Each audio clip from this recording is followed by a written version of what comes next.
ক্রিকেটের আন্ডারওয়ার্ল্ডে আমরা অনেকজনকে দেখেছি যারা গ্যাংস্টারের মতো মারে, কিন্তু এই সেই একমাত্র খেলোয়াড় যে গ্যাংস্টার না, স্বয়ং মনস্টারের মতো মারে। আর এই মনস্টারই চালিয়ে দিয়েছে হায়দ্রাবাদের বিরুদ্ধে তাণ্ডব। পাগল হাতির দামামা বাজিয়ে দিয়েছে। চোখ ধাঁধানো, আগুনে ঝলসানো, আলোয় ঝকমকে ইনিংস ইডেন গার্ডেন্সের মাটিতে Russell the muscle power show আমরা দেখতে পেলাম। আর এই সেই রাসেল যাকে কলকাতা যখন রিটার্ন করে তখন অনেক কোশ্চেনে ঝড় উঠেছিল। রাসেলের ব্যাটে আর সে ধার নেই, রাসেলকে কেনা বেকার, রিটার্ন করাটা সব দিকে বড় ভুল, এইরকম ধরনের চলেছিল জল্পনা কল্পনা। কিন্তু সবারই মুখে ঝামা ঘষে দিয়ে Russell the monster show on. IPL এর প্রথম ম্যাচে কলকাতা ঘোষণা করে দিল তারা চ্যাম্পিয়ন। ইডেন গার্ডেন্সের মাটিতে রাসেল অ্যাটেম বোম ফাটিয়ে দিল। বিশ্ব জুড়ে ক্রিকেট ভক্তরা দেখলো পাগল হাতির তাণ্ডব। ভিডিওতে আগে যাওয়ার আগে বন্ধু, তোমাদের কাছে একটা ছোট্ট রিকোয়েস্ট, যদি চ্যানেলে নতুন হয়ে থাকো তাহলে চ্যানেলটিকে সাবস্ক্রাইব করে নাও, একটা লাইক করে দাও যদি ভিডিও ভালো লাগে। আর কলকাতার সমর্থক যদি হও ফ্রেন্ডস, তাহলে তো অবশ্যই করবে, মন থেকে বুক ঠুকে করবে। তো ঘুরে আসি সেই টপিকের ওপর। কিছুদিন আগে যে সিনেমাটি রিলিজ হলো অ্যানিম্যাল, হিন্দি সিনেমা, সব জনপ্রিয় সিনেমা, তো সেখানে রণবীর কাপুর যেরকম একা গে আর্চন ভ্যালিতে সবাইকে মারছে, তো রাসেলকে দেখেও ঠিক তেমনটাই লাগলো। আর্চন ভ্যালি মে একা হাতে বল প্লাস ব্যাট দুটোতেই চালিয়ে দিল তাণ্ডব। কলকাতা একটা সময়ে 119 রানে 6 উইকেট হারিয়ে ফেলে 13 ওভারের মাথায়। সেখান থেকে মনে হয়েছিল 150 রান যাবে নাকি সন্দেহ। আর কমেন্টেটাররা তো এটাও বলতে শুরু করে দিয়েছিল যে যদি কোনোভাবে কেকেআর 160 পর্যন্ত যায় তাহলে একটা ঠিকঠাক জায়গাতে চলে যাবে। হঠাৎ করে ইডেন গার্ডেন্স স্টেডিয়াম থমকে গেছিল, নির্ঝুম হয়ে গেছিল, নিস্তব্ধ হয়ে গেছিল। কিন্তু কে জানতো এই যে এটা তুফান আসার আগে একটা বাতাবরণ সৃষ্টি হয়েছে। শুরু করে দিয়েছিল সবার মুখে জয়গান প্যাট কামিন্সের, যে বিশ্বজয়ী অধিনায়ক এসেছে, দেখো 119-এর মাথায় 6 উইকেট নিয়ে নিচ্ছে, কাকে কোথায় কেমনভাবে ইউজ করতে হয় সেটা প্যাট কামিন্স জানে। কিন্তু কে জানতো এবার আসতে চলেছে বড় তুফান। রাসেলের সাথে রমনদীপকেও ভোলা নয়। রমনদীপ সেই প্লেয়ার যে আন্ডারডগ প্লেয়ার হিসাবে এসে দাপিয়ে দিল আইপিএল প্রথম ম্যাচেই। যেখানে কলকাতা মনে হচ্ছিল এবার শেষ হলো, সেই টাইমে রাসেল লাস্ট 5 ওভারে কলকাতা 85 রান করে এবং 200+ স্কোর করে ফেলে। এটা পাগলামি না তো আর কি, এটা পাগলামিরই পরিচয়, আর পাগল মানুষেরই এটা পরিচয়। আর কলকাতার আরেকটা প্লাস পয়েন্ট হলো রিঙ্কু সিংয়ের মতো ব্যাটসম্যান কলকাতার মধ্যে আছে।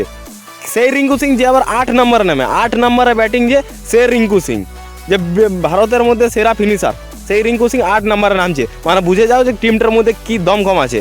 এটা আইপিএল যত এগোবে তোমরা বুঝতে পারবে। আইপিএল শুরু প্রথমে কলকাতা খতরনাক, শক্তিশালী, বিস্ফোরক, ভয়ঙ্কর রূপে আত্মপ্রকাশ করেছে। যত দিন যাবে, যত ম্যাচ এগোবে, কলকাতা ততই চালাবে তাণ্ডব। কলকাতার ম্যাচগুলোতে আমরা শুধু দেখতে পাবো তাণ্ডব। ম্যাচের শুরুয়াতি অবস্থা কলকাতার মোটেও ভালো ছিল না। ফিলিপ সল্টের সাথে ওপেন করতে নামা সুনীল নারায়ণের উইকেট রান আউট রূপে খুব তাড়াতাড়ি ঝটকা লাগে কলকাতার। তারপর ভেঙ্কটেশ আইয়ার, শ্রেয়াস আইয়ার নিজে ক্যাপ্টেন, প্লাস নীতিশ রানা, মানে টপ অর্ডার থেকে একদম মিডিল অর্ডারের মিডিল পর্যন্ত সবাই একের পর এক আসতে থাকে, যেতে থাকে। এমন একটা টাইম ছিল মনে হয়েছিল কলকাতা আজ মনে হয় না জিততে পারবে। ইডেন গার্ডেন্সের মাটিতে প্রথম ম্যাচে হার দিয়ে শুরু হবে কলকাতার। কিন্তু সেখান থেকে উঠে আসে ফিলিপ সল্ট যাকে জেসন রয়ের পরিবর্তে কেনা হয়েছিল, সেই ফিলিপ সল্ট। যেখানে কলকাতা একের পর এক উইকেট হারাচ্ছিল সেখানে ফিলিপ সল্ট একা নিজে হাতে এক সাইডে দাঁড়িয়েছিল এবং মজবুতভাবে কলকাতাকে সাপোর্ট করে যাচ্ছিল। কলকাতার তরফ থেকে প্রথম হাফ সেঞ্চুরি 2024-এ সেটা করে ফেললো ফিলিপ সল্ট। তো ফিলিপ সল্টকে নেওয়াটা কলকাতার দারুণ একটা চমক, আর আইপিএল জগতে চমক একটা দিয়েছে কলকাতা। তো তারপর আসে রমনদীপ সিং, সেই আন্ডারডগ প্লেয়ার, যাকে ভাবা হয়েছিল যে রমনদীপ এ তো একটা ছোট এলিথেলি রহমত আলী প্লেয়ার, কিন্তু রমনদীপও নিয়ে নিল ভয়ঙ্কর রূপ। 200 স্ট্রাইক রেটে খেলে ফেললো 17 বলে 35 রানের একটা ইনিংস। হয়তো আউট হয়ে গেল সেটা আলাদা কথা, কিন্তু ইনিংসটা তার ছোট হলেও সলিড ছিল। ফিলিপ সল্ট আর রমনদীপ আউট হওয়ার পরে যেন কলকাতাবাসী থমকে গেছিল, কিন্তু সেখান থেকে চালিয়ে দিল Russell the muscle power show. তাণ্ডব চালালো রাসেল, প্লাস রিঙ্কু সিং তার সাথে যোগদান দিল। একই সাথে আইপিএল ইতিহাসে রাসেল করে ফেললো আলাদা এক রেকর্ড, সেটা হলো 200+6 মারা। 200টা 6 রাসেলে পুরো হয়ে গেল, তাও আবার খুব কম ম্যাচে। 200টা 6 মাত্র 97টি ম্যাচে। এর পাশাপাশি যদি বোলিং ডিপার্টমেন্ট দেখা যায়, তো বোলিং ডিপার্টমেন্টে হর্ষিত রানাই একমাত্র সফল বল করেছে কাল কলকাতার মধ্যে। তো কলকাতার বোলিং ডিপার্টমেন্ট কাল খুব একটা ভালো পারফর্ম করতে পারেনি। সেখানে মিচেল স্টার্ক বলো, সুনীল নারায়ণ বলো, আন্দ্রে রাসেল মাঝখানে এসে উইকেট বার করতে পারলেও কিন্তু সেটা কাজের মতো ছিল না। বাকি ব্যাটিং তো দুর্ধর্ষ হয়েছে, কিন্তু বলে অনেক কলকাতাকে কাজ করতে হবে। প্রথম জয়লাভটা বলা যায় গৌতম গম্ভীরের স্ট্র্যাটেজি আর কলকাতার কপাল, এই দুটো নিয়ে কলকাতা জয়লাভ করেছে। কিন্তু বোলিং ডিপার্টমেন্ট প্লাস ফিল্ডিং খুবই খারাপ ছিল। কলকাতা একদম খারাপ পারফর্ম করেছে কালকে, এতগুলো ক্যাচ মিস হওয়ার কথা নয়। তো ফিল্ডিংয়ে প্রচুর কাজ করতে হবে, প্রচুর এগুলো যারা স্টাফ রয়েছে, কোচিং স্টাফ প্লাস ম্যানেজমেন্ট যে রয়েছে, তাদেরকে অনেক দায়িত্ব সহকারে কলকাতা এগিয়ে নিয়ে যেতে হবে। কলকাতা যদি প্রথম থেকে এভাবে পারফর্ম করে তাহলে তো নিশ্চিত যে কলকাতা ফাইনাল খেলবেই। কিন্তু তার ফাইনাল শুধুমাত্র ব্যাটিং দিকের থেকে নিয়ে গেলে তো ফাইনালে যাওয়া যায় না।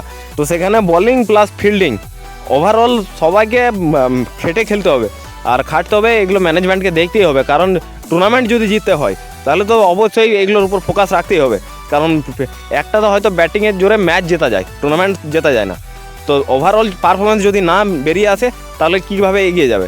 তো কলকাতাকে অনেক কিছু চেঞ্জেস তো আর সুধার তো করতেই হবে, সেটা গ্যারেন্টেড। কলকাতার বোলিং ডিপার্টমেন্ট যদি একটু স্ট্রং করতে পারে বা স্ট্রং যদি পারফর্ম করে, যেভাবে বোলিংগুলো আছে এমন কেউ খারাপ বোলিং না, হয়তো তারা নামগুলো ছোট ছোট কিন্তু তারা বড় বড় কাণ্ড ঘটানোর ক্ষমতা রাখে। তো এই হিসাবে কলকাতাকে এগিয়ে যেতে হবে। তো আশা রাখবো যে কলকাতা আগামী দিনে ভালো পারফর্ম করবে, চূড়ান্তভাবে দুর্দান্তভাবে খেলবে। আর আইপিএলে যে শক্তিশালী দল হিসাবে কলকাতা আত্মপ্রকাশ করেছে এটা মেনটেন থাকবে। আর প্লাস রয়েছে গৌতম গম্ভীর প্লাস কলকাতার ম্যানেজমেন্ট, সে তো অবশ্যই মাথার উপরে গৌতম গম্ভীর যখন আছে তখন কিছু একটা ব্যাপার হবেই। আশা রাখি এই প্রবলেমগুলো পরের ম্যাচে দেখা যাবে না এবং পরের ম্যাচে কলকাতায় একটা দুর্দান্তভাবে বোলিং ডিপার্টমেন্ট আমরা দেখতে পাবো। আর এই পর্যন্ত আজকের ভিডিও ফ্রেন্ডস, যদি ভিডিও ভালো লাগে তা একটা লাইক করে দিও, একটা সাবস্ক্রাইব করে দিও। আর কলকাতার যদি হও সমর্থক তো ফ্রেন্ডস মন থেকে বুক ঠুকে বলো আমি কেকেআর, আর সঙ্গে থাকো আমাদের চ্যানেলের সাথে। তোমরা প্রত্যেক দিন নতুন নতুন কন্টেন্ট সমেত ভিডিও পেতে থাকবে। তো চলো আজকের মতো এই পর্যন্তই।